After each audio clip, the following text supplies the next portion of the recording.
I received a specific question from a teacher regarding how I approach presentations to adults. So this teacher knows about the different practice activities, pushing students to make the language more reflexive and automating it. So she asked me specifically about how I approach presentations for adults. And from my perspective, it really depends on the situation that you find yourself in. If you are working with students 40 minutes at a time versus 3 academic hours at a time, you're in a very different position. You can spend more time establishing a context if you have more time. But if you have a very concentrated amount of time, you have to be very direct with your presentation. And it also depends on how many students you're working with, how many of them. So I want to go over just general rules that are applicable to all of those contexts. And these are the rules that I apply when judging presentations that I see and judging presentations that I put together. So here's how the process works in my eyes. We need clarity. The idea of what we're teaching needs to be clear to the students. And then from that clarity of the presentation, we need to establish confidence that, yes, I understand this concept. So the concept is clear, okay? And then, yes, I am confident that I fully understand this concept. Because later on, we want them to rely on that understanding.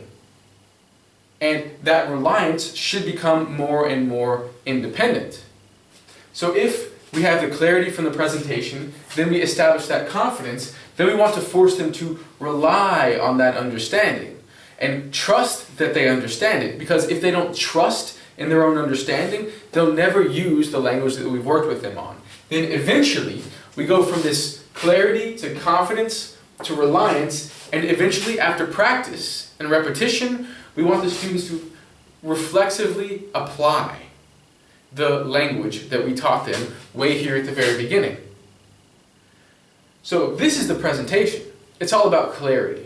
It's all about clarity that, yes, I understand. And if we talk about different contexts that you can have in your presentation, different ways of approaching the presentations, different ways of presenting, either way, however you go about it, the students need to leave with a clear understanding.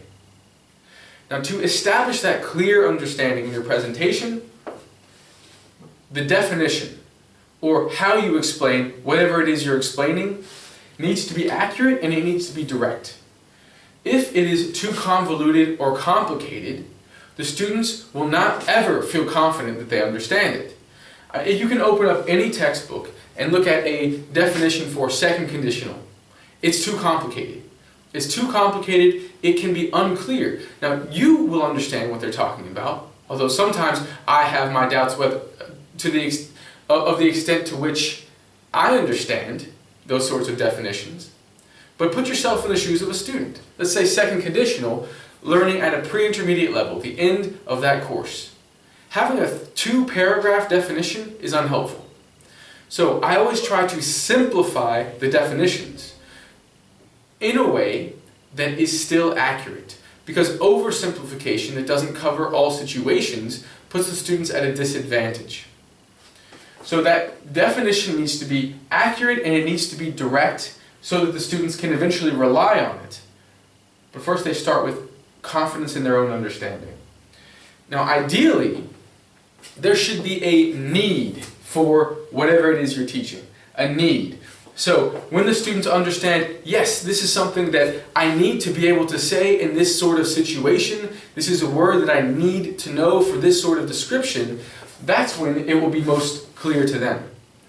If we explain a piece of target language in a way that doesn't relate to the student's understanding of the world, if it seems entirely alien, entirely foreign, then it's not going to be entirely useful for the students.